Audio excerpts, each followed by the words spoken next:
Here it is. It's got the Vortec 4200, which is the 4.2 liter V6 motor. Sounds very quiet. You can hear it. This is the video. You can hear it running. It's got a fairly new battery. The battery is a 5 of 21. Got the new Virginia inspection on it. I'm going to show you the interior pretty quick on this video.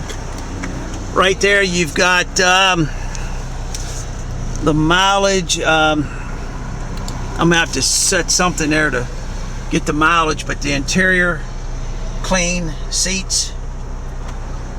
Clean seats right there. Normal wear right there, but automatic transmission.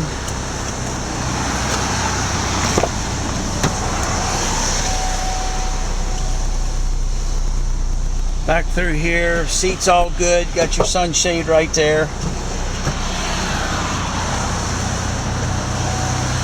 There's the back of it. That's where you get all your wear and tear, and it's good right there.